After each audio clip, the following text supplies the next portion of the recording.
hearts laid bare, battle scars we all still wear. Through the storm, through the fight, searching for hope in the dead of night.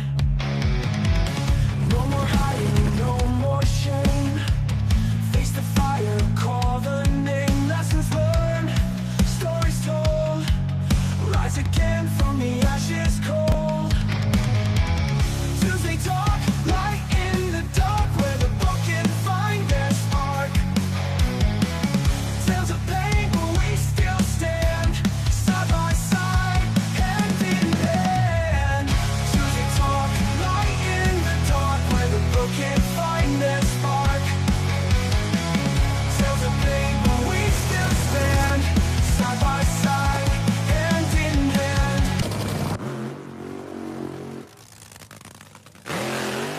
Stand side by side, hand in hand. Shadows whisper, demons call, but we refuse to lose it all. Every fall, every tear, built the strength that brought us here. We are warriors, we are fire. Turn the hurt into desire. Not alone, never lost. One more chance, no matter the cost.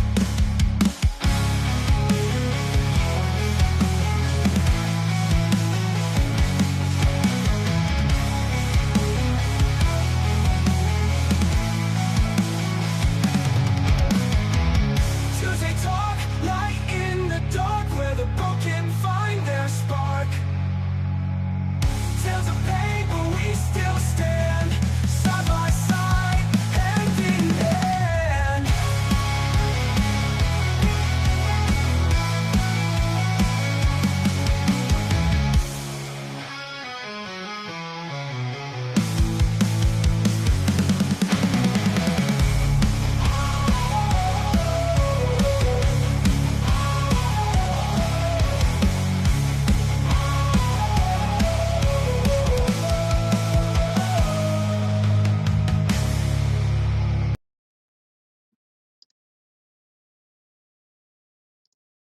Well, there's that intro again, getting me all spun up. Good morning, everyone, and welcome to Tuesday Talk, presented by Save 22. I am your host, Flyboy, and I'm grateful you've taken the time today to join us, whether you're watching live or going to catch the replay later. Here on Tuesday Talk, we focus on real conversations, real stories, and real solutions, especially when it comes to mental health, suicide awareness, and the challenges facing our veterans and first responders. We believe that changing outcomes starts by changing conversations. This past weekend, there was a significant development worth acknowledging. On Saturday, President Trump signed an executive order directing federal agencies to accelerate research and regulatory pathways for certain psychedelic-based treatments, including psilocybin and ibogaine, particularly for conditions such as PTSD, traumatic brain injury, depression, and addiction, with a strong emphasis on helping veterans who have not found relief through traditional treatments. Importantly, this executive order does not legalize these substances and declare them as approved treatments. What it does remove are some long-standing barriers to research, fast-tracking FDA review processes for qualifying therapies, and investing federal resources into studying whether these options can be safe and effective for those who are suffering and running out of alternatives. Regardless of where anyone stands politically, this moment highlights something we talk about often on this show. The mental health crisis among veterans is real, and it is urgent, and it requires open-minded, evidence-based inquiry. Too many of our brothers and sisters are still hurting in silence, and too many families are paying that price. At Save 22, our position remains simple. If it saves lives, it's worth talking about. And conversations like the one we're having today are exactly how awareness turns into action. That brings us to today's episode. Our guest has lived this reality, faced adversity head on, and chosen to speak openly so others don't feel alone. His story is one of service, struggle, and accountability. Purpose. And I'm honored to share this space with him. So grab your Ground Force coffee, settle in, and as always, if something said today resonates with you, or someone you love, reach out. These conversations matter because lives depend on them. So let's get into it. I'm going to bring Albert on. We have a guest host today. Albert decided that he could join us today. He's a bit under the weather, but he's going to join us today anyway. Albert, thanks for coming on, buddy. Honor to be here, man. This one's gonna hit close. This one's going to hit home because this is a personal friend of Albert, and Albert has firsthand knowledge of the story of Dustin. And Albert is part of Dustin's story. Dustin is part of Albert's story. So this is going to be a really good one. I want to talk real quick and introduce him. I had it brought up here, and of course, being live, I lost it. Sure, why not? Yeah, why not, right? That's the way that goes. So Dustin is a police officer, a world-class athlete, and an advocate for mental health. He's going to open up a little bit about his PTSD, his suicide awareness, and the power of community in saving lives. That you are not going to want to miss this. So let's bring Dustin in. We'll turn that camera on, turn on his thing. We'll move him to the middle. Hey, Dustin, welcome. Thank you for joining us, my friend. Oh, thank you guys for having me. You have been around this Save 22 since the inception because of Al. You and Al, I don't know, as it grew up together, were friends together. You guys have known each other a very long time. Yeah, our my wife used to run the Carrollton Satellite Center back in the day for Stark State College, and I knew who Dustin was just from living in Carrollton and around the area, but I never had really spoke to him. So I think it's been almost 18, 20 years, I think, man. Hard to believe that. He's just a kid back then, you know? So I think we all were kids back then. yeah. Yeah, it's hard to believe it's been that long, man. Yeah, when you said that, I kind of stopped and I was thinking, I'm like, holy smokes, it's been that long. Yeah, it's been a minute. It's been a minute. So you are a police officer for about 15, 16 years now. I think it's even longer now. This is year 15. This is 15. A former UFC fighter, not in the UFC, but mixed martial artist. Yep. World-class power lifter. You hold several national records for your age group. That's quite a resume. And when people look at you, you're bald-headed, you're tatted up, you're jacked. You're a former SWAT team member. All things on your resume that portray strength. What is something about you that people don't see on that resume? I'm kind of like an open book. I can work on motorcycles and cars. A lot of people don't realize that. That's a pastime I like to do with the old man. But I mean, you see a lot of strength, I guess. But in the sense, man, I'm a pretty calm. I like to think I'm a calm individual. I'm a little. I don't know. I'm just kind of level-headed, just chill. I try not to get too amped up over anything, or I just try Except for when he's on the golf course. Except the golf course. Right. Right. Well, hopefully he'll be able to join us. Yeah, you can't hit a little white ball in a hole. Like, I don't understand how it's so hard. Well, I remember a story from you. You apparently didn't know how to cut trim in your basement either, and threw your circular saw across the basement. So you're not a woodworker. Got it. No, not a woodworker. So was there a moment in your childhood or in your life, adolescence, whatever, where you decided I'm going to be in law enforcement, and what was that like for you, or did it just kind of come about? So my grandfather was a vet.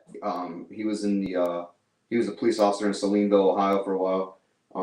Fun fact, I still carry his cuffs to this day. So if you get the good bracelets, I use his cuffs on every arrest that I do. It's his cuffs. So That's pretty cool, man. Yeah, so I was a typical kid growing up with some friends. It was always cops and robbers. I always had that drive, um, and I've always wanted to serve this country one way or the other. I got into fighting at an early age. When I say into fighting at an early age, I was like 19, I think 18, 19. I started training somewhere around there, and my claim to fame is I fought before it was cool. You know, Right. Right. it, we didn't have. I mean, my first fight was the scheduled 3 5 minute rounds, knees and Wow. kicks to the face. You brought your own gloves. You didn't have to wear a mouthpiece. You didn't have to wear a cup. There wasn't a whole lot of rules and regulations. Yep. To the point where I showed up to fight at 145 and my opponent fought at 155. I'm like, dude, you didn't make weight. He's like, oh, they just told me to get as close to 55 as I could. I'm like, our contract states 145. So that's how crazy the fight game was back in the day.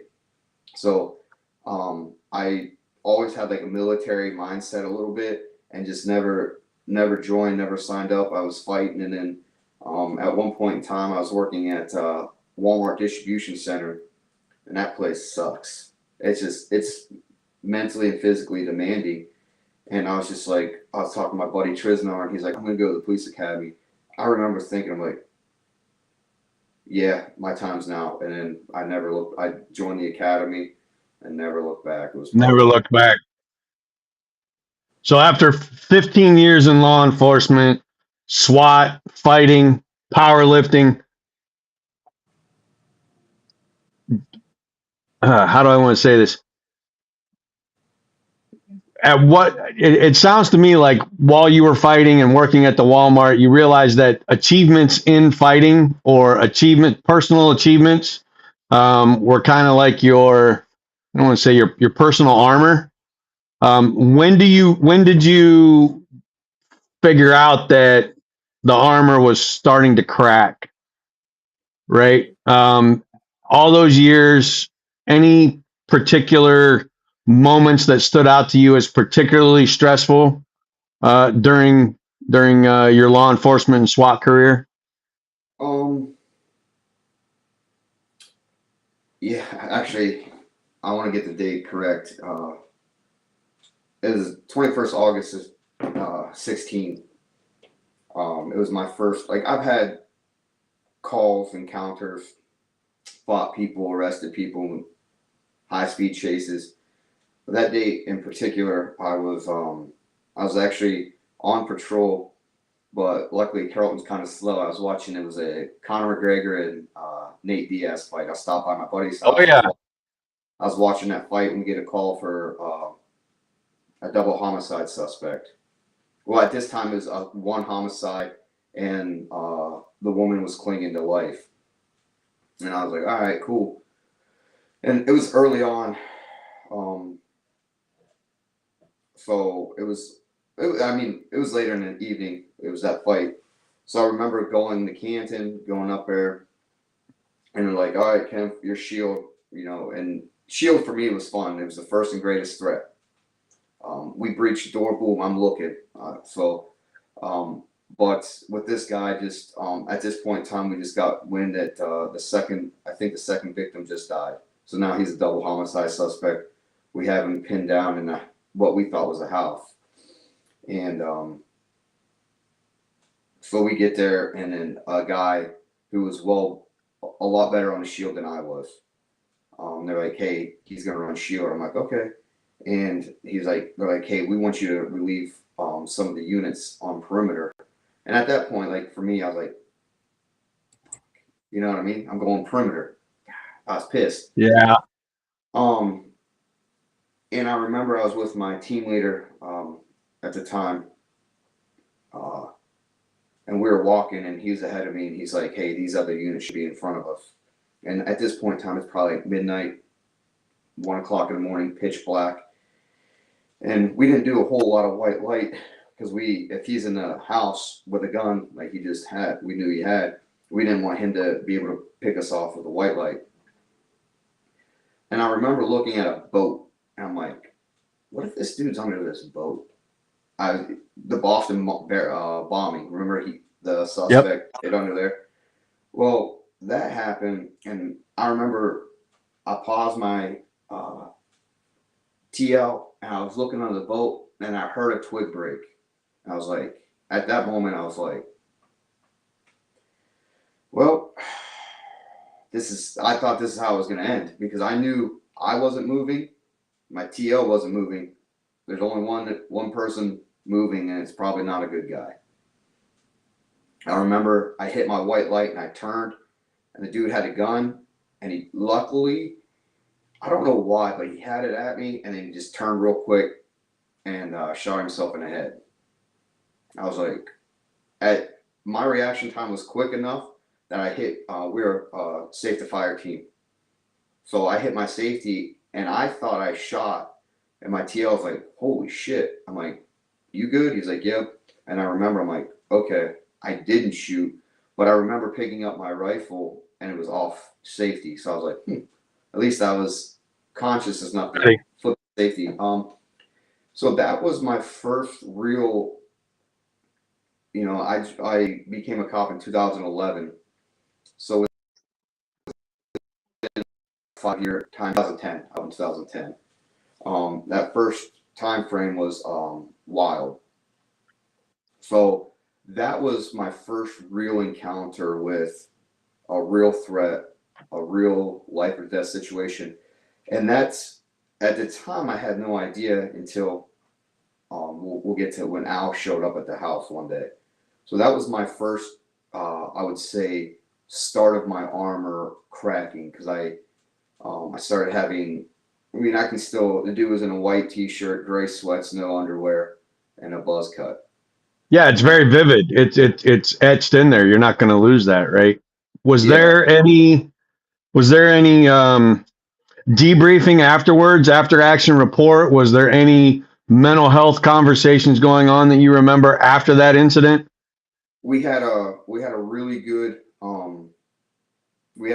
debrief. Our team, to me, I've trained with a couple other different teams, like mutual training, and I truly believe that the Canton regional team is one of the most squared away teams around. I mean, we focused on debriefing, and it would be like, Fly boy, what'd you do? Oh, I did this, is this. What'd you do good? What'd you do bad? What can we improve on? Right. It doesn't matter if you were perimeter and you're like, oh, I sat in the car. Okay, what'd you do in the truck? Well, I did this. I probably could have got a med kit ready quicker. I mean, there was something. So our debriefs were good, but as for mental health, there was no. I don't ever remember talking about that mental health at all at that point, and I think that was. I was aware of um, like PTSD and stuff, but at that point in time, like I didn't realize what PTSD was. Right. I thought it was like, oh, what do you mean? Like you're having flashbacks? What do you mean? Like that doesn't like you don't think it would happen to you? I guess it's like Right. anything else. Like, oh, I can't believe I got in a car accident. I'm a really good driver. It's you can't control everything, Nope. and as your brain processes stuff, like you can't control certain aspects, and I think that's one of them. Yeah, I will 100% agree with you that you cannot control everything, right? That was one of the biggest things that I had to learn. Um, I wasn't controlling the situations that were coming at me, but I could control my reaction to them. And that took an education, right? That really took understanding what PTSD is, right? For me, for Al, for you, our whole life has been trauma, right? That's what we chose to go do, either deploying in the morning to an event later in the afternoon to witnessing an active suicide in front of you, a murder suspect, car scenes, crashes, all those things are trauma, right? Because they're not normal. They're not. It's not a 9 to 5 job. It's when it happens, you go and you respond, and we're built for that. That's why we chose it, right? You said something very interesting about the debrief. where each individual went through and said what they did good and what they could have improved on. I noticed too, in the military, our after actions, our post flights, our debriefs, things like that, they were a constant critique of self, right? So you're constantly looking for that way to improve yourself. Do you feel in any way that that constant critique negatively impacts mental health because we think we should be able to identify what's wrong and fix it ourselves? Hmm. Yeah, as you were questioning or asking the question, I was already picking things apart, like how I'm gonna respond. Yep. I immediately went to athletics or stuff like that. I film all my lifts because I break my lifts down. Like, dude, you look like crap there. Like your squat was terrible, your deadlift. But you kind of spun it on me when you said, does it negatively affect our mental health? I think it does. It has to. Because if you're, for me, like I always critique myself, and then am I too hard on myself? Are you too hard on yourself? Like you can't say, for instance, I finally squatted 575 in a meet. To me that was good for 12 minutes. Now Right. I'm like, now I can squat 580. Like why didn't I put Yep. 580? So I mean it's gonna affect you negatively because when you critique yourself so much, or you even a little bit, you you put a negative thought process in your head. A negative connotation of ourselves. I'm Yes. not good enough because I didn't do this. Instead of saying, well, I learned, right? I'm a human being. I learned that didn't work. I got to try something else. Or, hey, it did work, but not as great as I wanted it to. I want to do better at it. And then for me, when I got to the point where I didn't know how to handle something, I let it eat at me, let it eat at me, let it eat at me. And then I'm done. I'm ready to go, right? Like I don't know how to fix this. So the best thing to do is just get out of here, which obviously is not the right answer, right? It's been this September will be 10 years for me. Um, Knowing now that I'm just a human being and I'm learning every day, I can allow certain things to run off my back like water on a duck, right? Like it doesn't really impact me. It doesn't do that. That's not who I am. I made a mistake. Okay, I owned it. I'm moving on. Um, with that discipline and the resilience of constantly improving yourself, do you feel that that gave you the wherewithal, the self awareness to know that when you did finally reach out for help, that you were going to be okay? Yeah. I have a problem. I don't do anything half-ass. It's all or nothing. Welcome to the club, bro. Yeah. So when I start doing something, it's all or nothing. So when I was self-destructing, I knew I knew once I started getting and seeking help and talking, like what helps me is honestly, therapy kind of went south for me. It wasn't the greatest. It Yep. started off really good, and it wasn't. What helps me now is reaching people on social media when they're like, "Hey, man, I love what you're doing. Keep doing what you're doing." And I love just talking to people. I mean, I get probably 7 to 8 messages a week of someone, just a random person, maybe somebody I know, maybe somebody not. Um, but yeah, I kind of got off topic a little bit. Helping people helps. So Yeah. yeah, I knew once Albert kicked me in the ass and got me moving in the right direction, I knew I was going to be okay because like I'm a pretty resilient person. So Yeah. yeah, once I got into it, once I realized that I wasn't alone, that it's okay not to be okay. Um, I knew once I got into therapy and started talking, um, I was going to be okay. And it was nice knowing that I could talk to somebody who knows a little bit about everything. And Al was that person. I mean, like I knew I could talk to him, and he knew by looking at me and watching me grow as a human. As you know, when he met me, I was a young man. I was still young. I was grown to Yeah. be a man. And Albert saw me, and he saw those transitions to happy-go-lucky to angry a little bit, maybe angry a little more. Like he saw these bad transitions, and he knew where that train was going. Yeah. I'd like to talk And about that a little bit. And I'd like to ask both of you, Dustin, first off, you talk about your destructive behavior and your self-isolating. I'd like to know what you felt was going on then while you were in it, because you and I talked before the show about it. And then Albert, from the outside looking in, what did you notice that changed in him that made you make that drive up here? So Dustin first, what were you doing in that destructive behavior? I was doing um I started drinking at a young age, as fun, Oh as yeah, we kids, all did. and so I took that to an extreme. Like once nightmares started, once cold sweats, once flashbacks, once um staring off into space, not listening to people talk.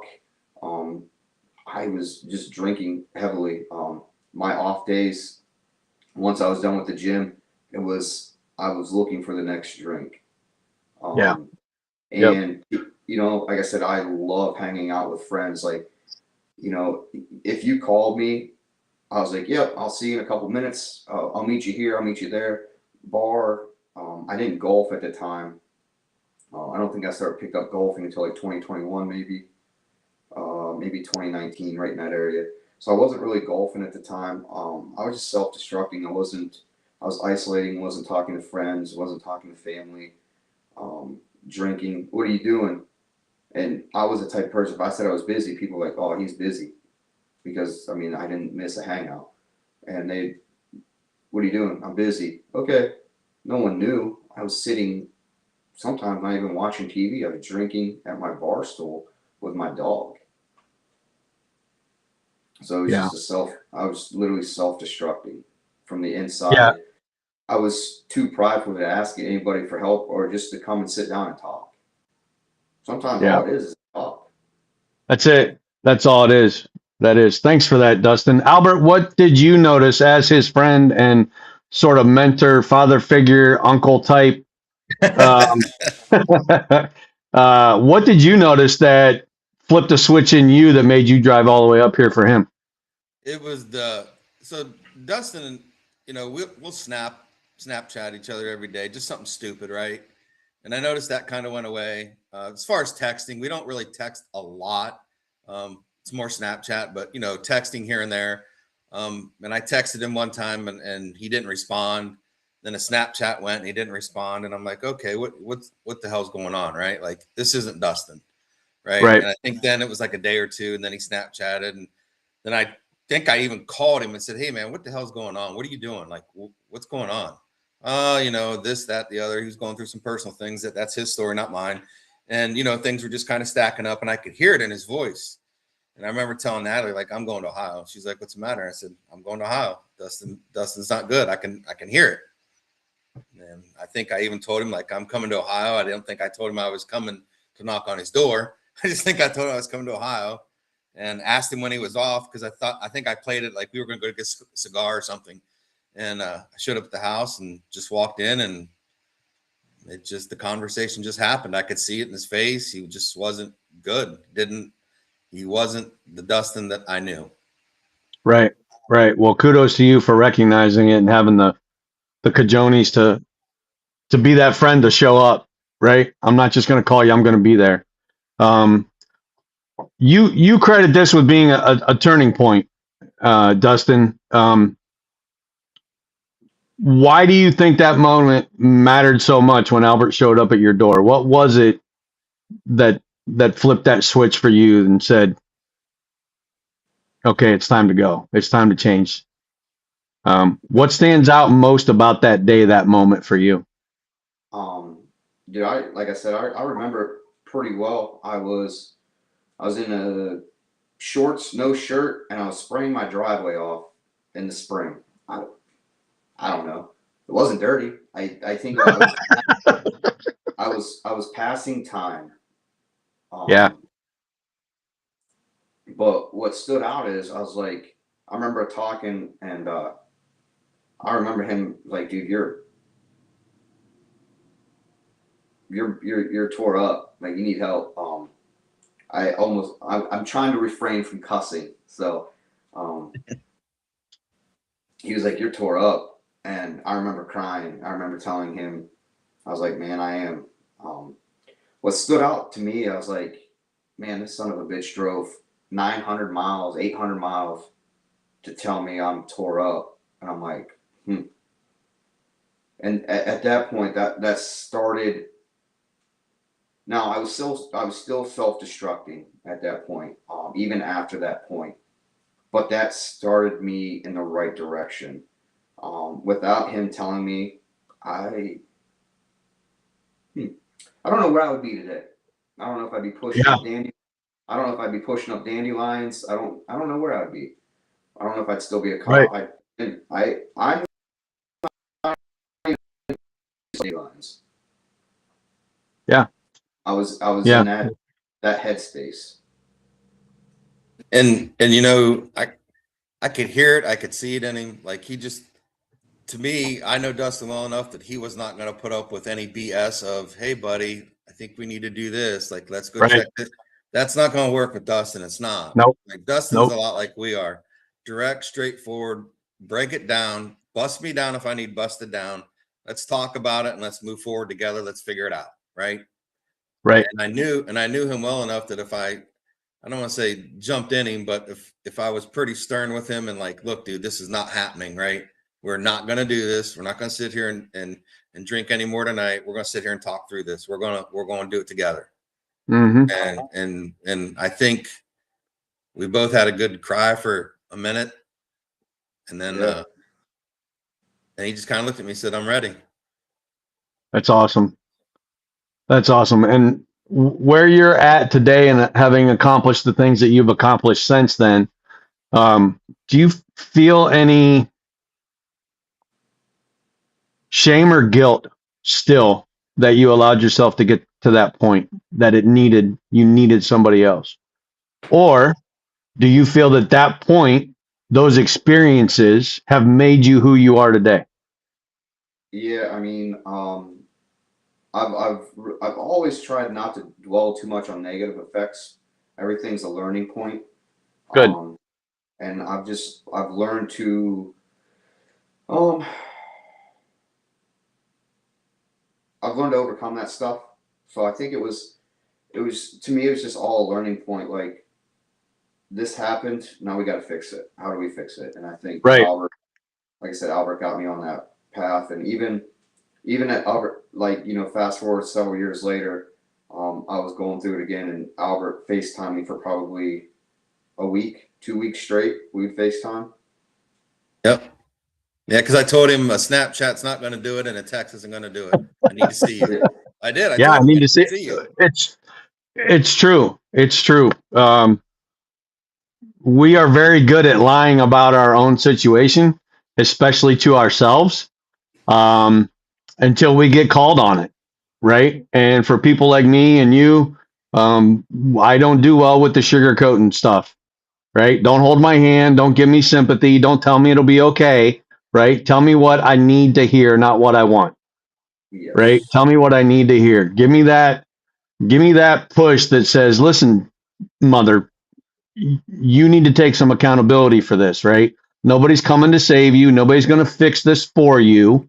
You have to go do this work. And this is where it starts, right? And this is how it starts. For me, it's personal accountability, right? Years ago, it was, look what is happening to me. I'm just going to keep drinking. I had resigned myself to being the drunk at the Army Navy or the drunk at the VFW. 10 o'clock in the morning, I'm grabbing a beer because it's noon in Nova Scotia, right? Like, I mean, that's where I got to, right? And I, that darkness, that self-pity, that it embarrasses me still to this day that I allowed myself to get to that point. And like you. I don't want to focus on that stuff anymore, right? I want to focus on who I truly am, which is resilient, strong, disciplined, committed, right? When I do something, I do it all the way. I don't like to do anything half-assed. Um, yeah, so we've talked about what you were like, what PTSD looked like for you, the night sweats, the night terrors, the nightmares, the drinking, the self isolation, the lying to yourself and to others. Um, and you've also said previously, not today in this interview, but you said suicide isn't weakness; it's pain, right? It's an escape from pain. Maybe not necessarily physical pain, but mental pain. How can we help people recognize that sooner so that they're not going to that extreme step of taking their life or wanting to end their life?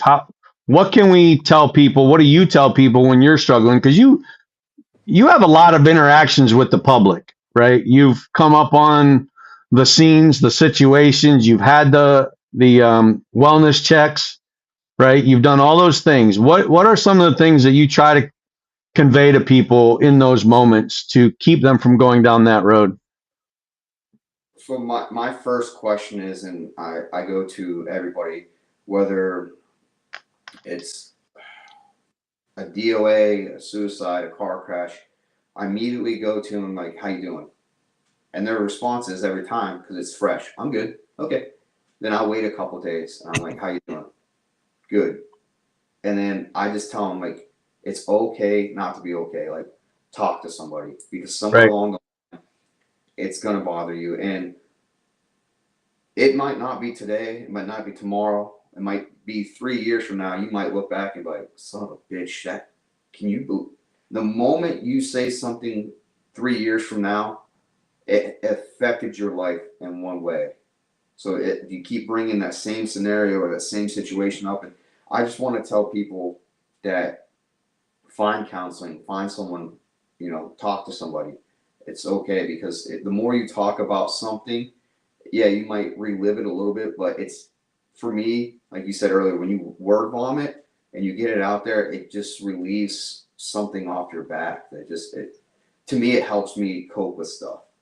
Right. And So, go ahead, Al.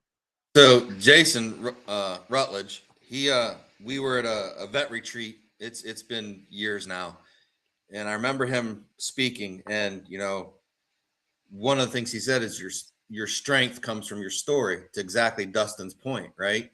The more you talk about it and the more you share it, the easier it becomes for you to talk about it, and the easier it is for you to be able to be that person or be a person for somebody else, right? So Right. I appreciate you saying that, Dustin, because it's very true. The strength is your story. I'd like to expand on that a little bit because a lot of people that I've run into, they continue to relive the experience even years after it happened. And what I've noticed is they they they see the problem, right? They know the solution, but they continue to talk about the problem and not not actively work at what they know the solution is. What is it for you that you know you have the problem? You know what the solution is. What is it for you that keeps you going to that? I got to work on it, right? That self awareness. That what tools do you have, right, to remind yourself that, hey, I'm not in that situation anymore. I made it through that. I was strong enough to get through it.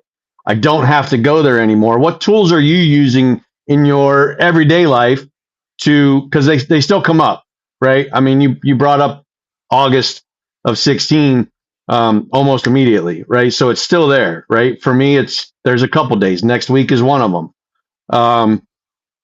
What do you do what tools are you using to keep you positive when those negative things do come up? I use a lot of, like, I just try to self reflect. I'm like, if I start having a bad day, I'm like, I just think, I'm like, hey, it's okay. it's okay to be in this moment. Albert told me that it's okay to be in this moment. We just can't live in it. And I know, like, to sit here and say I'm never having a bad day again. Well, I Right. self reflect. I'll go to the gym, even if it's I just got out of the gym. Like, I'll do something. I love this time of the year. I'll mow the yard. I love Yeah. having I love having good stripes in the yard. I Yep. just do Yep. something productive. One thing I love to do, especially this time of the year, I love sitting outside by a fire Yep. and with my dog. I enjoy. A canine is the best companion you can have. One of the guys. Oh no, don't go away. No, don't break off. Oh Oh, no. oh no. Ah, Oh, maybe he'll come back.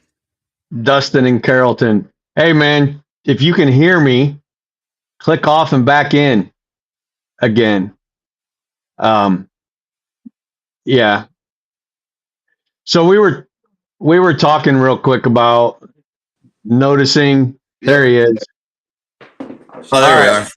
there we are. So we were talking about noticing your negatives starting to creep in, and you're going to the gym, sitting at the fire, cutting the grass, getting the lines. Um, I like to talk about that as being things that you truly enjoy, that you appreciate, and you allow yourself to appreciate them, right? You're not sitting in the past, you're not dwelling on something that you cannot control. You are truly in the moment at the fire with the dog, cutting the grass, making your lines, working out at the gym, setting a PR, personal record, pushing yourself to that 5 pound limit, just a little bit more. Those are excellent tools, excellent tools that you're using, and I could not be more proud of you, man. I've known you for probably 7, 8 years now, and not as well as Albert does, but I know that you are in a much better position than you were when I first met you, and I'm proud of you, man. I really am, because I know this stuff ain't easy, right? It's not easy. Um, so Rose thank again you. there. Are you out again? God blessed. I did all that. That sounded all pretty good and stuff, and he didn't even hear any of it. You'll hear it later. You'll hear it later. But and I know, Dustin touched on the dog, and he's got a very good friend, and again, his story to tell. But he was provided a dog by his friend, and so there he is. We are just Yeah. talking about we were talking about the dog. How you mentioned the dog before we went away, and I didn't mention names or anything, but you had a very good friend that helped you out when Atlas passed with another dog, which has been phenomenal. Yeah. So, you want to talk about a world class athlete, Cody Garbrandt, uh, literally a world Yep. champion in the UFC. Um, that that dude has been. He will always have a place in my heart just because he's just a genuinely good dude. Um, when my first dog Achilles, I don't know if you can see him. When I had to put him down 20th January, and that was tough because that dog was with me for 15 years. I mean, breakups, just goof. Even as a kid, like breakups, fights. I mean, I lost a couple fights. I was injured, and just that dog was he was as loyal as it could get. And January 20th, I had to put him down. And then Cody reached out to me. I mean, this guy he's talking to who knows who, but just to call me like, hey, you all right? I'm like, yeah, man, I appreciate it. He goes, I was like, yeah, I was like, I might buy a dog off you when I'm ready. He's like, you just let me know when. And just so happens he had a litter, and he was going to give me a female to raise. And I was like, I think I'm more of a guy. I was like, I like that black dog. He's like, I just paid to have his ears cropped and things. He goes, um, you pay for that and he's yours. I'm like, what? I was like, no, I mean, he was listed on the website for $5,500 or $6,500. And I didn't pay anywhere close to that. So, um, and then when Atlas died, ooh, that was a dark time. Yes.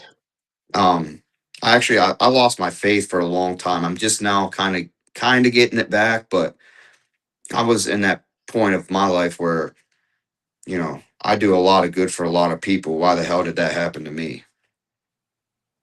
Um, Yeah, that's that self pity, that self stuff yeah. that we talked about. So, I started talking to Cody. Well, I always keep in contact. Cody and I was asking him questions about, so this is kind of crazy. When I had Atlas, I posted him a lot on my social media.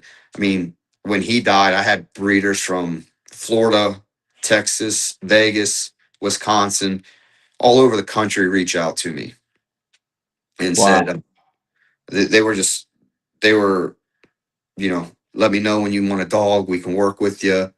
And I was like, okay. And then I was talking to Cody, and he's like, I'll have another litter probably this spring. I said, okay. And then he called me. He's like, hey, he's like, Draco, his name was Bam Bam at the time. He's like, I have a baby girl coming. Um, I already have a dog. Like, I don't know if I don't want to bring Bam Bam to my house. He won't get the love he needs. He's like, will you be willing to take him? So Cody gave me this dog, and this is a Merle, blue-eyed Merle. It was already at Chris Green's. Beautiful. Yeah, he was already at Chris Green's place, Camelot Canine over in Columbiana, and he was already there for 2 months training. And I was like, well, how much do you want? I was like, I'm kind of, you know, and he's like, just go get him. I'm like, what? I was like, well, you already paid for training, that's 25. He's like, go get him. He probably, and Draco, if you look at any other breeder, I mean, that's a $10,000 to $14,000 dog.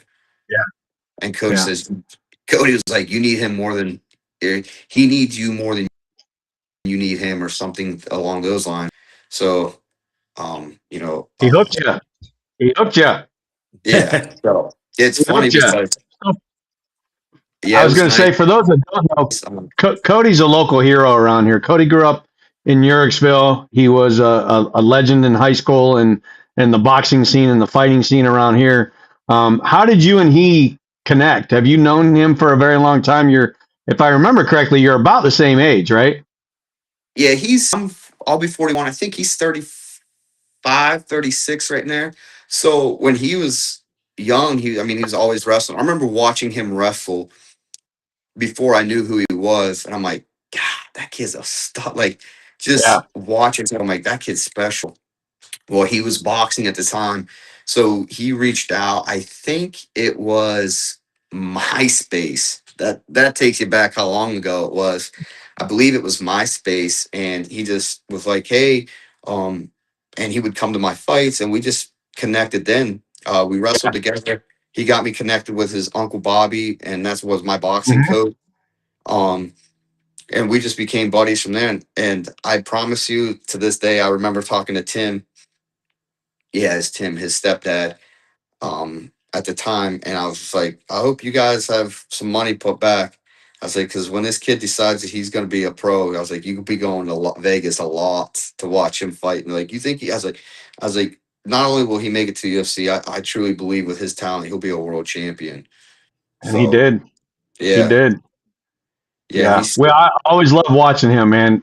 Tiffany, my oldest daughter, knows his brother, and they've kept in contact over the years a little bit. One of my friends was one of his teachers growing up, so he definitely holds a special place in this household for his compassion for others, and especially those in the fighting business.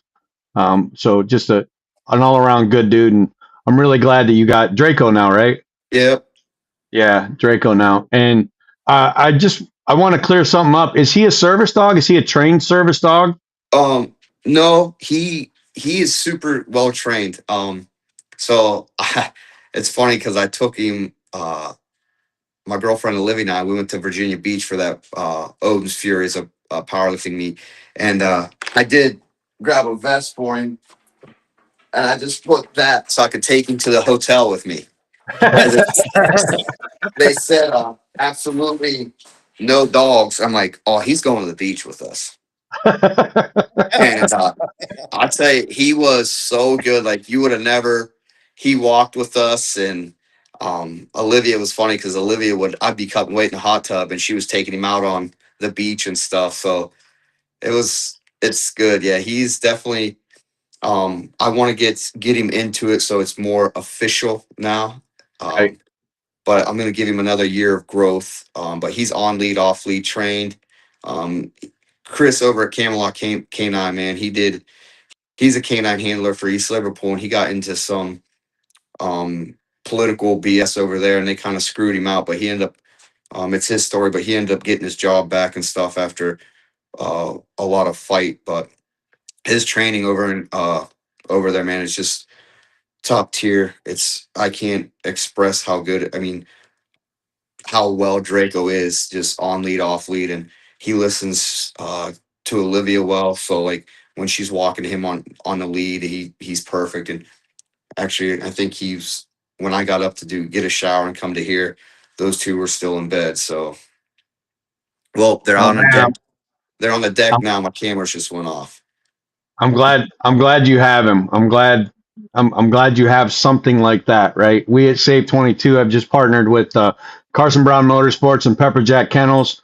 They are training a service dog, Damien, right now for our recipient, Jared, an Army veteran. And we are going to have Misty from Pepper Jack Kennels on to talk about what goes into training a service dog. And we'll have Jared on at a later date, too, to talk about what he expects to get from this service dog and how it's going to impact him and change his life. So really looking forward to that. Thank you for sharing that about your dog.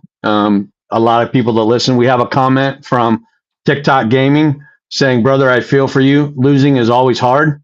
It is easy to blame God for those things, but you have to realize that stuff that comes into the head is from the devil."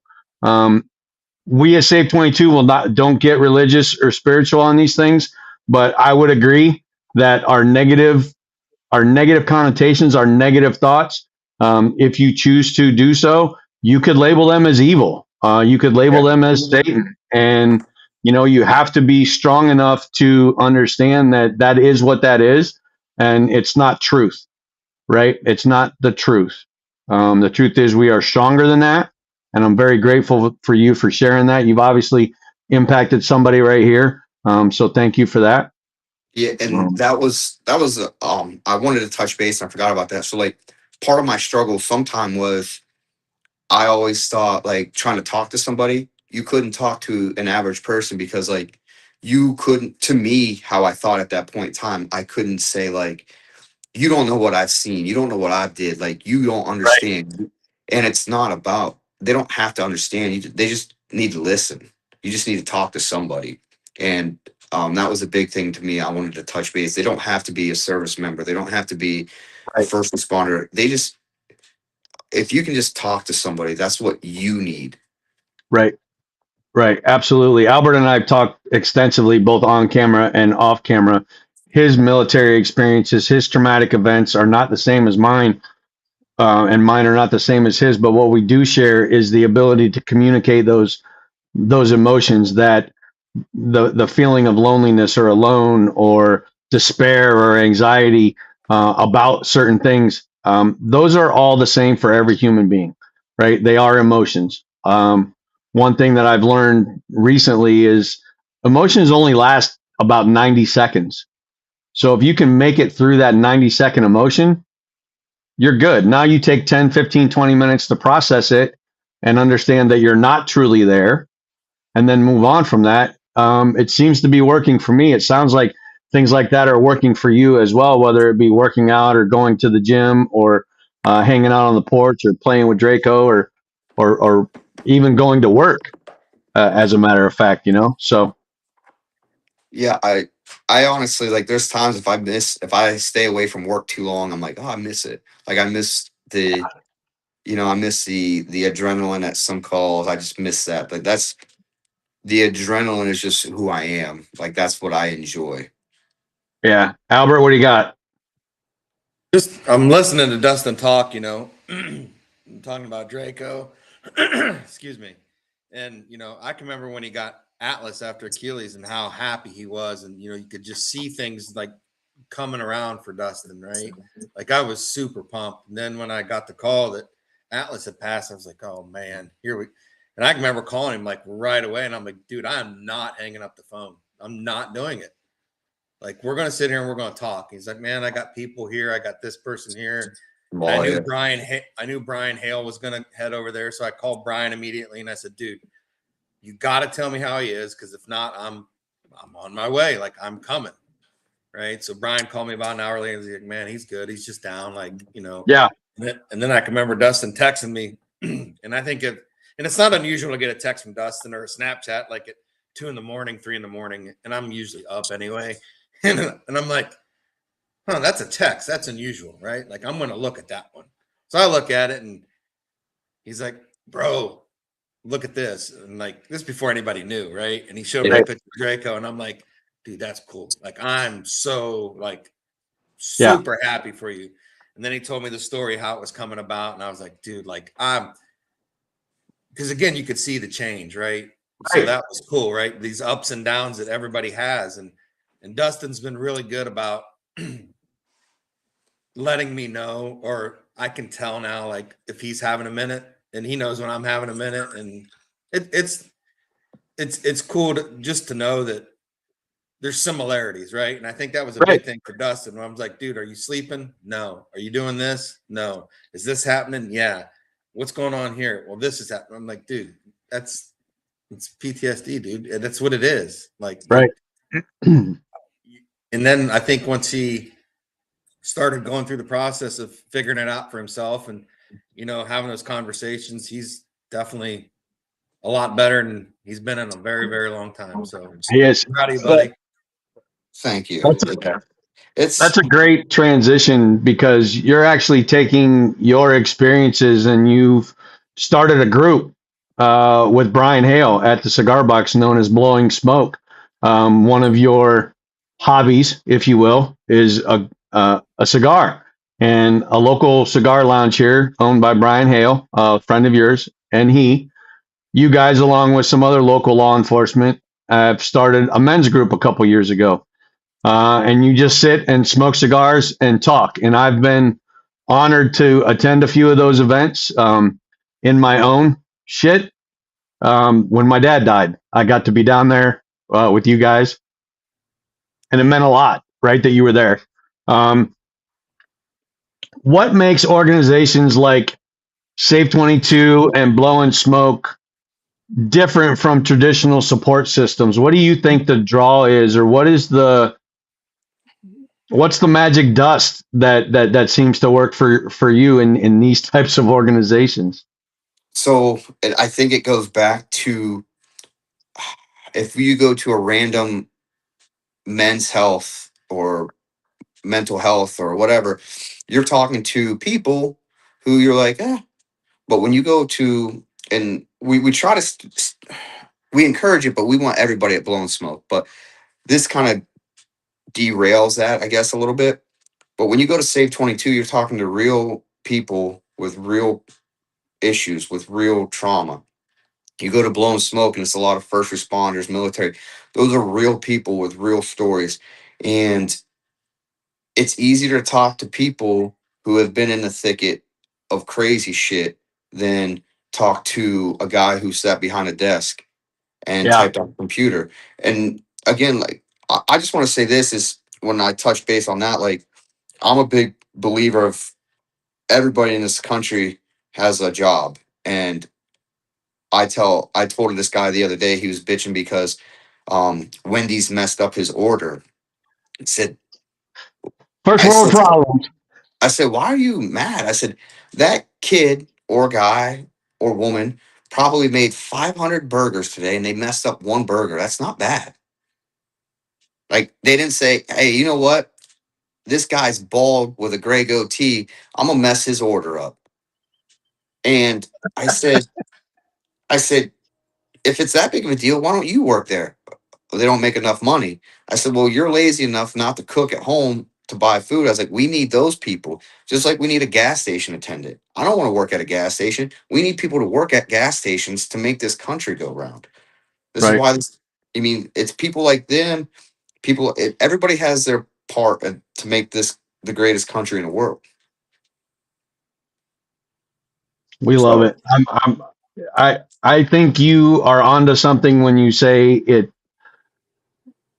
matters when you're telling the story to somebody who's been through a similar situation, right? I can remember going to the VA, and the first therapist I get after 23 years of traveling back and forth to the Middle East, her name is Husseini. Now, I just spent 23 years and 12 deployments over there running and gunning from these people with that kind of a name. And I'm supposed to sit here and talk to you about how those things make me feel. It's not going to come out the same. I'm immediately defensive. My heart rate's up. I got a little bit of sweat going on, and I tried. I tried for probably 3 years with that therapist, and it ended up not working. It culminated in a loss of meds for about 7 days that culminated, that brought itself up to my incident. But being around guys like Blowing Smoke and Safe 22, my first interaction was a motorcycle ride, and it was all veterans on this motorcycle ride. Now, I didn't say shit, right? I didn't say nothing for the whole ride. Come back, still didn't say nothing. But what I saw was people that were doing it, right? They were talking, they were having a good time, they were smiling in spite of everything else that they had been through. And I'm like, that's what I want to get like. I want to be like that. How do I do it? You keep coming back, right? You keep talking about the shit that bothers you. You find a solution for it and you implement that solution, right? I think too, Dustin, with the Blowing Smoke guys, just from the couple of times that I've been able to hang out, I think there's a lot of similarities, and I've told you this, Dustin, from day one. I don't know how the hell you do it every day. Come home, turn it off, put it away, and then go back and do it again. And it's every day, every day, every day. And it's not getting any easier out there. It's not, right? And I've talked to you at great length about this. Is like, don't sell, not that you're doing it, but don't sell yourself short or allow anybody else to sell themselves short for their service, right? Because even if you think about it, and this one never hit me till I can't remember where we were. We were at a racing event somewhere, and we had a female that came, and she was a coroner. And you don't think about those things, right? In her small town, it was one of her friend's sons that got hit, and she had to do the autopsy, right? And you don't think about those things, and those people that are doing those things, much as yourself, those firefighters, those EMSs that see it every day, and you don't get a chance to, have a minute, right? So I just don't want to see you not think that way about Blowing Smoke, and because I can tell you the young kid that shared his story.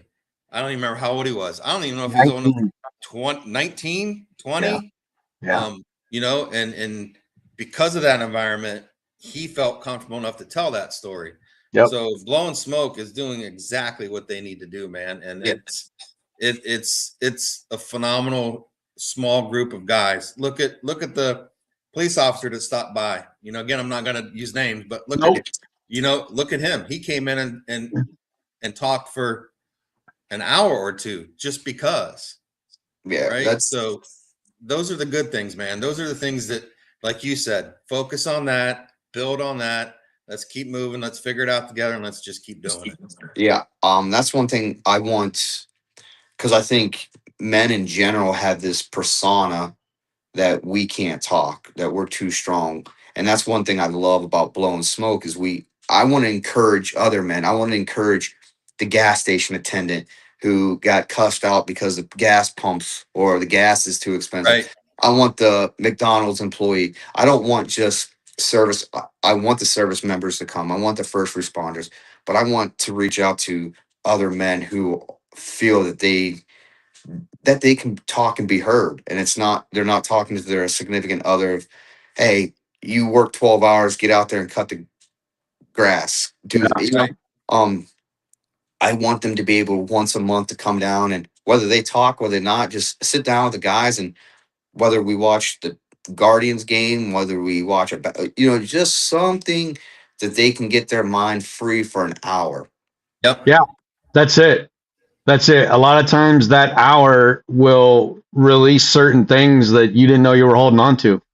Yeah, Right? and You had no idea that I was holding on to this. I've witnessed it down there at Blowing Smoke a couple times, and boy, it's amazing what happens when you shut up and listen. Number one, right? And you realize you're not alone in this world. You might think that you are, but you're not. We're all going through the same types of things, maybe just different phases of our life, right? Different chapters of our story, as Jason says, right? So what chapter are you in? I like to say you're the hero of your own novel, right? You're writing your own story as you go on. How do you want that hero to be portrayed, right? Do you want to write him as a guy that stays at home and does nothing and sits behind a computer and watches television? Or do you want to be known as a guy that goes out there and puts himself out there regardless of what he's been through and says, look, I'm still here. I'm not dead. I still have an opportunity today. What's it going to be? Right. I'm willing to make myself look, or I'm willing to allow myself to look like an idiot for a while to get a little better. Right. I mean, I said it the other day at that corporate event. I went and did that lunch and learn. Like, look, I don't like standing up in front of people. I don't like telling my story, but I do it because it helps me, right? It helps me understand that I'm okay, right? I'm okay. I have a very unique life story, just like Albert has a unique life story. Dustin has a unique life story. And I struggled with it for a little bit. And to be able to say, okay, I struggled, but I'm through that now. And because I made it through that and I didn't make the permanent solution. I've been able to walk both my daughters down the aisle. I've been able to stand in the winner's circle of the Daytona 500 with my daughter, right? Like I've witnessed the birth of my first grandchild, helped my son buy his first house. Like I've done all these things that you're not thinking about when you're in that depressed, anxious, I'm going to end it all state, right? And I think being able to share the joy and excitement that life can bring along with the negatives, the downs, the depresses, the trauma events, right? Share the joy as well as the negative. And I think you're going to find out that there's far more joy in your life than you're giving yourself credit for, right? So thank you for doing that, man. Thanks for doing that, really. A couple things before we go. First of all, thank you for joining us today. I know that we've had an impact on at least one or two people, and we'll generate some clips from this and send it out, and I'll make sure that you have them to share on your socials as well. We talked about your routines and your habits that keep you grounded when you get heavy, right? When things get tough, it's back to the gym. It's making a phone call. It's FaceTiming Al. It's sitting on the deck with the dog, cutting grass, right? Making those lines perfect. I have to laugh because I just did that last week and my daughter called and the first thing she said was, look at the lines, Dad. I'll bet you're so proud. So that's the first thing she noticed on the phone call. So that's where my chuckle came from on that one. I want to ask you, which version of yourself are you most proud of today?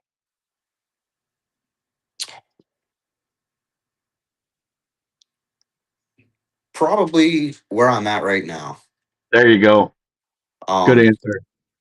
just again, like I said earlier in the show that several years ago, I was living in that negative moment.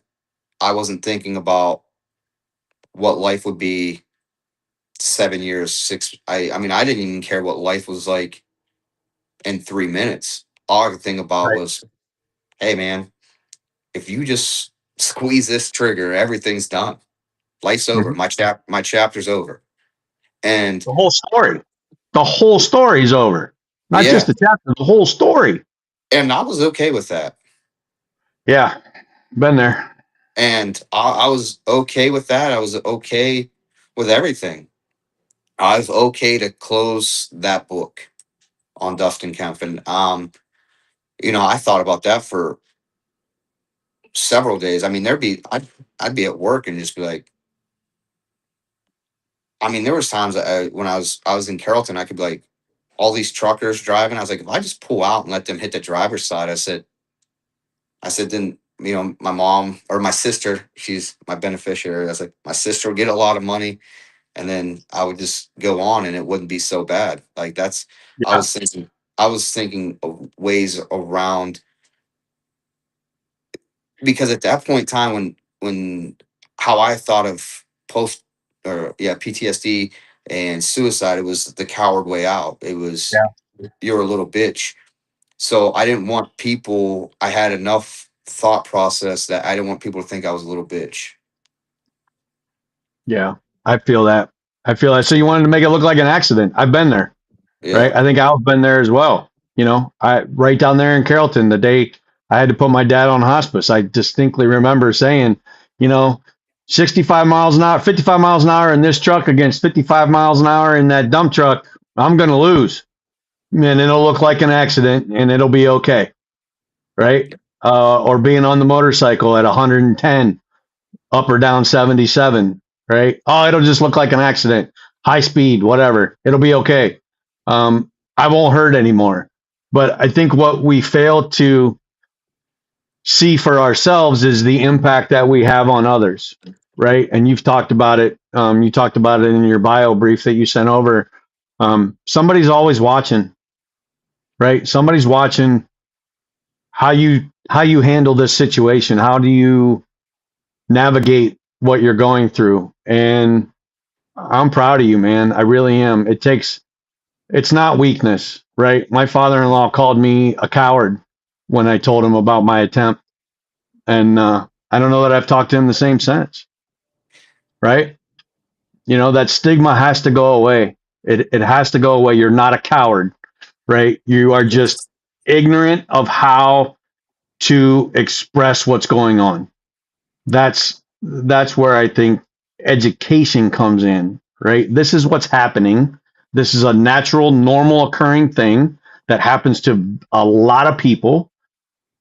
What are we going to do with it, right? So now that you're educated on it and you know that it's going to happen or you know that it's happening, here's how you get out of it, right? Here's how you walk forward. Here's how you keep going, right? It's very simple to say, just take another step. Oh, it'll all be gone tomorrow. That's how I was raised. You don't talk about your emotions. Mine was, well, it happened. What are you going to do now? Right? That yep, was the extent of our conversations. And it didn't work for me for many, many years. It did until it didn't. Right. And when it didn't, it was hard. It was very hard. But we're there now. And it's not to say that the days aren't going to get hard again. But for right now, today at 11:15 on April 21st, we're golden. We are golden right here, right now. And I'm not going to have a bad day. I'm not, right? I'm not going to yep. have a bad day today because I got to share it with my buddies right here. So thank you for sharing your story, my friend. If there's one thing that one person could take away from this hour that we've had today, what do you want it to be? I want them just to think about something. Um, my old wrestling coach told me this, and I kind of put my own little twist to it. But you just got to win the day. And when he said that to me, I really thought about it. I'm like, yeah, there's 24 hours in a day, so you only have to win 12 hours and 1 minute. Then you won the day. Yeah. Um, that's all you have to do. If you can win 12 hours and 1 minute, you won the day. And if you win today, if you go tomorrow and you win tomorrow, you just keep adding those days up. And next thing you know, you have a winning record. And that's what you need. Ah, damn I like that one. it. Got I me. like that one. You got me. Yeah. 12 hours in one day or 1 minute. That's all you need. 12 I hours heard, and man, that's great. That's really great. I heard that when I was in the rooms of AA, right? Keep coming back.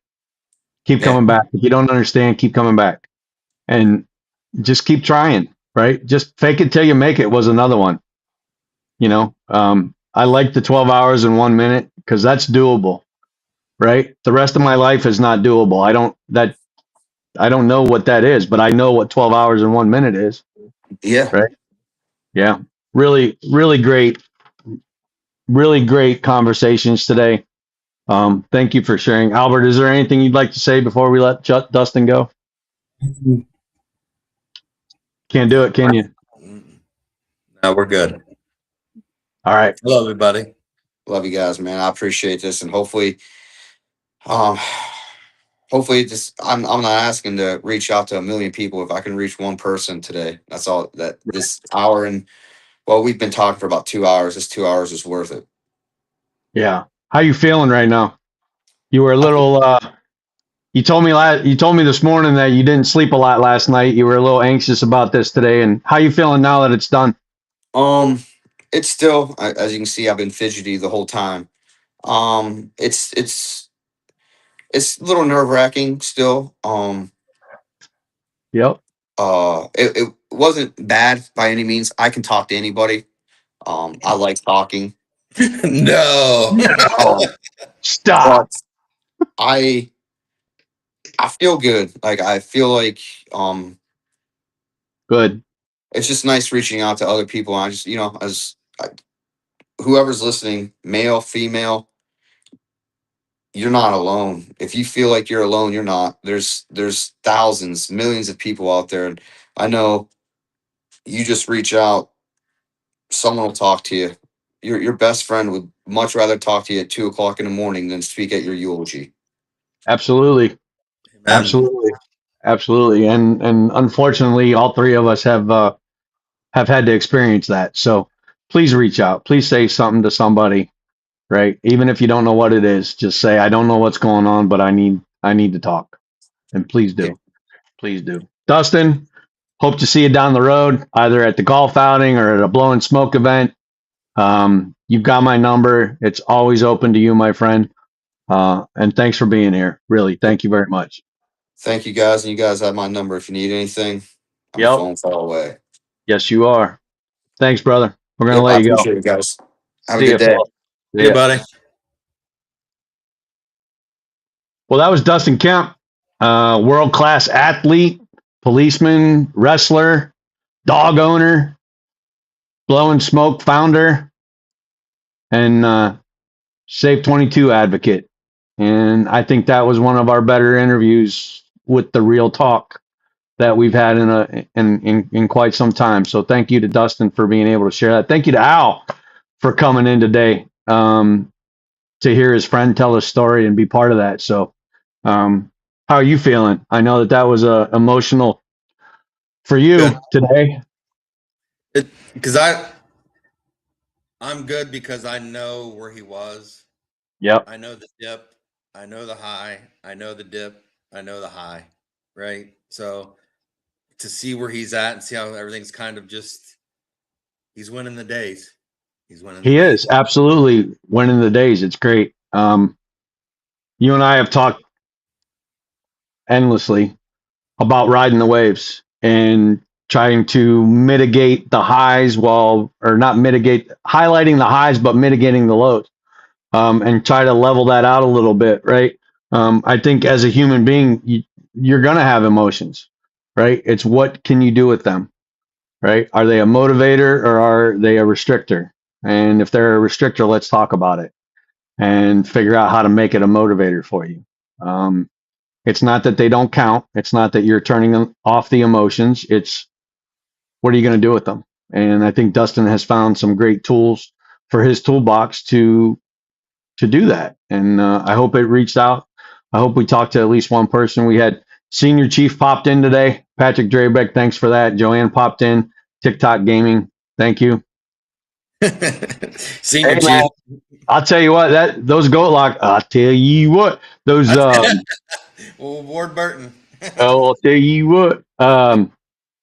Those goat locker guys are making some hay over there at Goat Locker, man. They are in some talks with some great people. I wish nothing but the best for them. They have been our partner. This is our second year. now, and they're really big in the iRacing world. At last count, they had over 500 on their server. So really excited for them. They were able to get our advocate, Nick, through a generous donation from another iRacing veteran who is departing iRacing.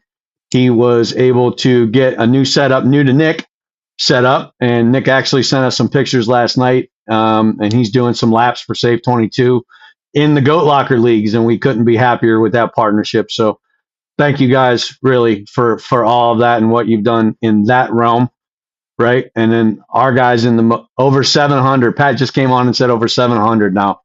Dude, that's incredible, really.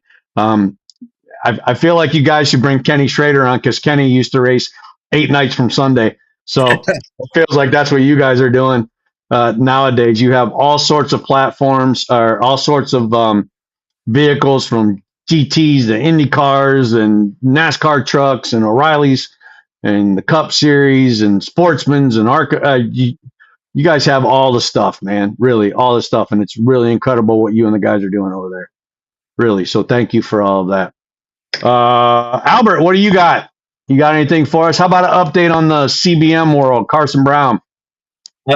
He Carson Brown is literally racing anything with 4 wheels. It seems that way, doesn't it? Yeah, he's all over the place. I know that we have a couple races coming up around Hickory, May 21st, 21? 21st and 23rd. One's in Hickory, one's in Tri-County, or just 12 miles away from their track. So we're going to be going to that. Keep an eye out on socials for opportunities once we get the details nailed down. That's, and again, all I can say is keep your eyes peeled. Keep your eyes open. Things are happening that we just can't talk about right now. So really excited for Carson and the opportunities that he has had with Pinnacle Racing Group and now with Lee Pulliam in the late model stock series. Very impressive resume he has built for himself at such a young age. And what an advocate for Safe 22. The never quit, the keep going, the struggling with the setups and the tracks and the new stuff. And they just keep going. And he always takes time to talk to people. And if you see him out and about at the track and you mention that you're a veteran, he will absolutely take the time to shake your hand and say thank you. Just a really great kid. Brad and, oh my God, I'm going to lose Andrea. Yeah. Andrea. I almost vapor locked there. Brad and Andrea have done a phenomenal job raising Carson. And it definitely shows the household that he grew up in with the values and the morals that he holds and continues to hold in a very dog eat dog world. And we are very, very impressed with him. So thank you to Carson Brown Motorsports, and all his organizations that he works with in representing Safe 22 on the cars that they race. So thank you for that. The IHRA had an announcement this past weekend. They have rescheduled an event from Mobile, Alabama up to Columbus, Ohio at the National Trail Raceway, formerly known as National Trail Raceway, now Dorana Dragway in Hebron, Ohio. So be on the lookout. We may have some opportunities with the Lex June Nitro Racing Team May 8th and 9th at National Trail. So keep an eye out for that. Check out safe22.vet. Get assigned under programs. Let's see if our captions are here. Where is it at? There is our website, safe22.vet, and our phone number.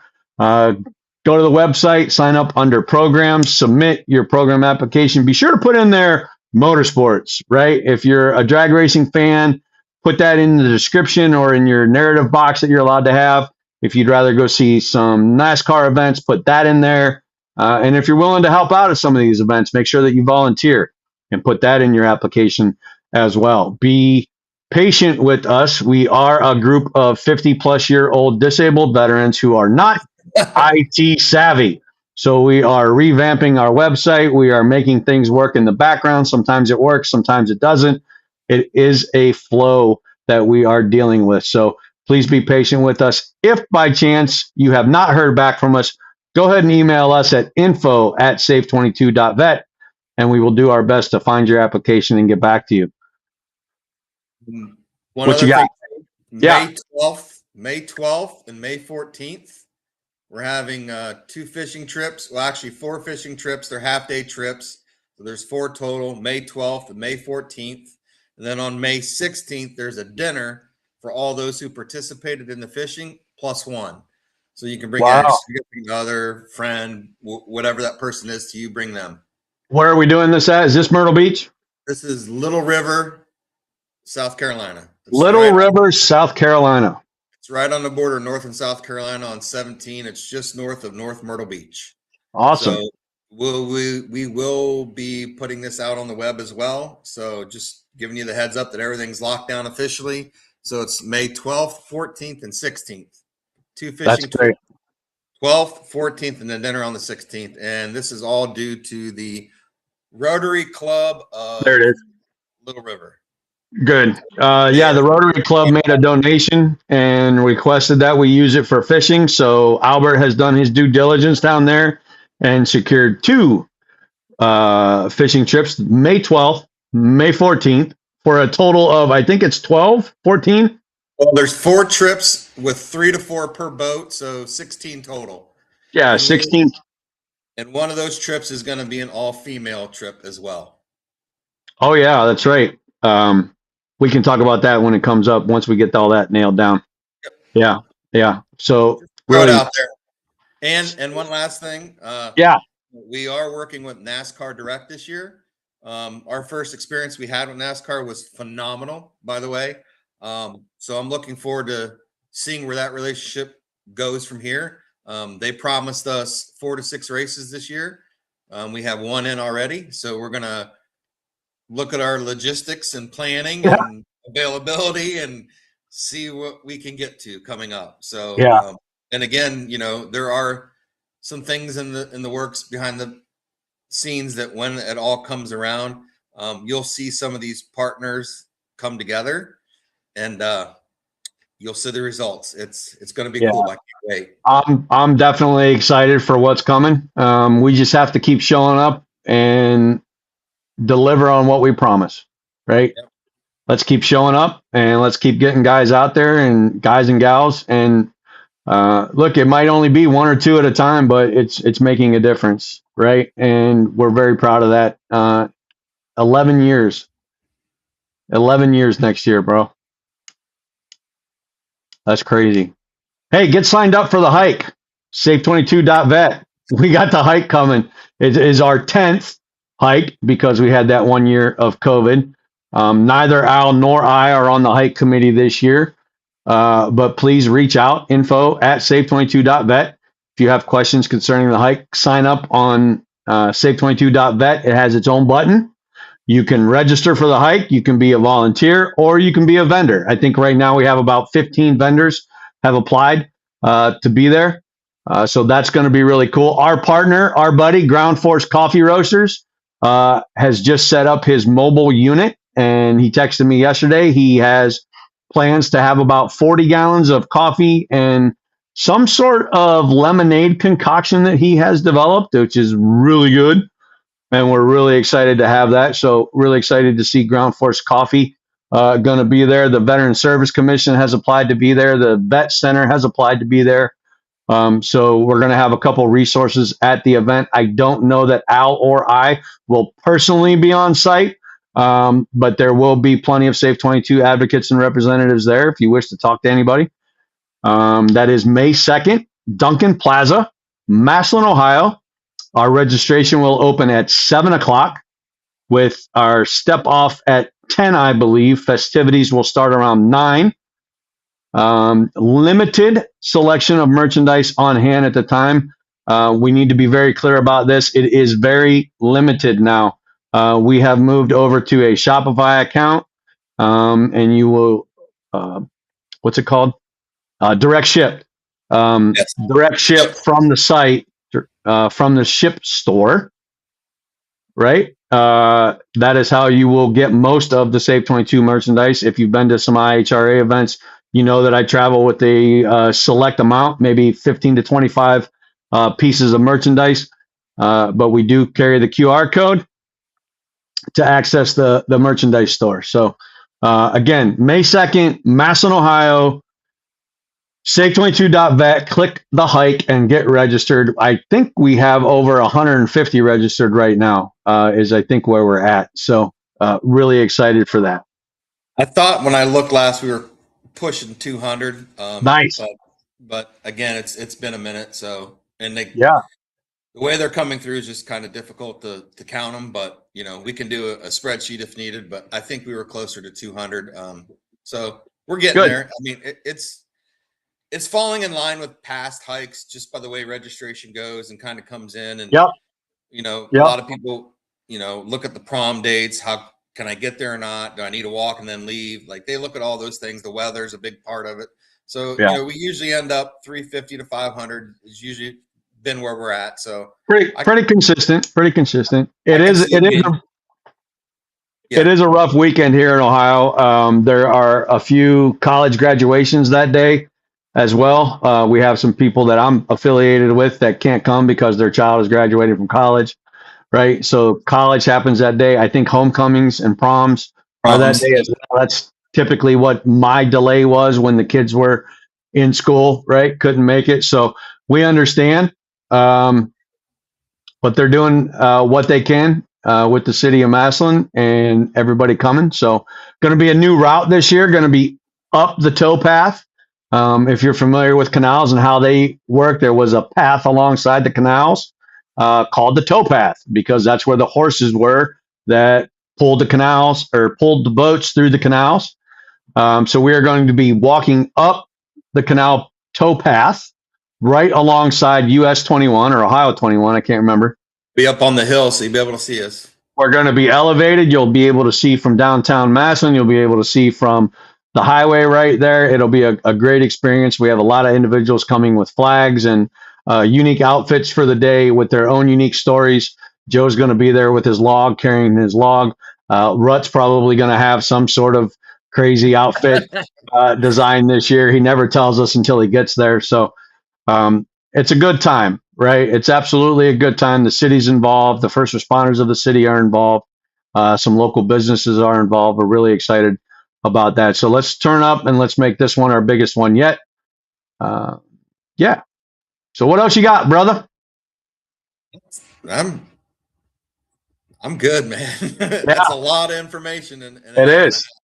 It is a lot. But again, check our socials, be online, safe22.vet. Everything that we have is on there. Again, be patient with us for the events.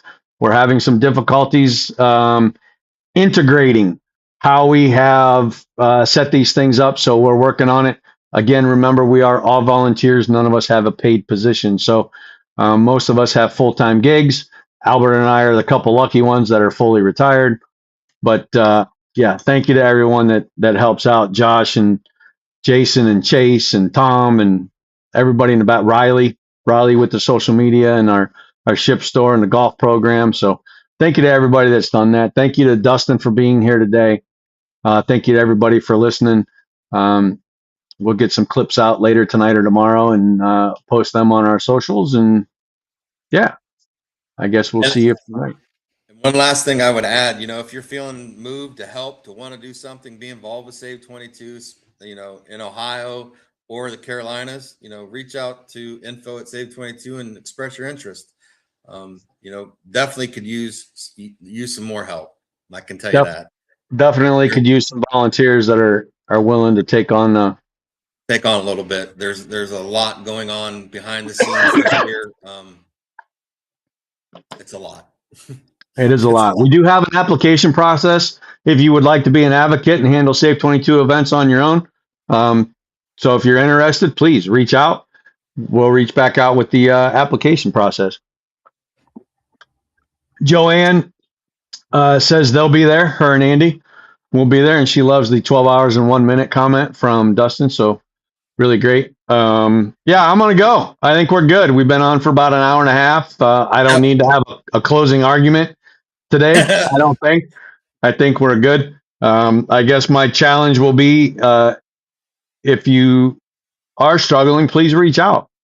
Just send a text, say something, right? Hey, man, I don't know what's going on, but I just don't feel like myself. Can I talk to somebody? Absolutely. What do you want to talk about? Right.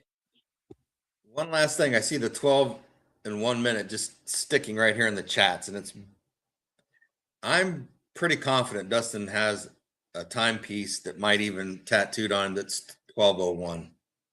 Oh yeah. I'll have to ask him when we get off here because I'm pretty sure he does. Now that I know the meaning of it, now it's Look, coming hey, on. Because I've some never of us asked him about it, and I think he has it. I'll ask him. look. Some of us need reminders. Some of us need reminders every day. Some of us need reminders multiple times a day. I mean, I'm one of them. I'm one of them. I mean, it's right there. I can't make my arm do that anymore. I You can't know, either. I got it right there, and This then on arm's my right, good. yeah. This one not so much. Yeah, we were talking earlier. We are one complete human being when we are together. Ish. With a lot of titanium between the Ish, two of us. right? A lot of titanium. But hey, say no to the 22. Iggy 6 isn't just a tattoo or a semicolon or a saying. It like we mean it, man. We truly mean it. So thank you for being here. Thank you for listening. Thank you for the comments. And we'll try to see you next week. Next week's going to be an interesting episode. It is my 18th anniversary of being alcohol free next Tuesday. Good for you. And it's also Tiffany's birthday. So Even better. even better. I think we're going to tell a little bit about my story. Might even get in depth and open it up to questions. Might do a little Q&A session. We'll see what happens. We'll see how things play out. We'll see what kind of time we have. And we'll go from there. Before we do go, I want to send out my thoughts and prayers to my in-laws family, Steve and Sherry Shad. They lost their patriarch, Bob, on Sunday. He was an Air Force veteran. I've known him for 30 years now, and he will be missed. So, Sherry and Steve, we're thinking about you. And I'll see you on Friday. So, yeah, that's all I got, folks. If you're struggling, let's talk about it. So we're going to go with the outro, and we'll see y'all later.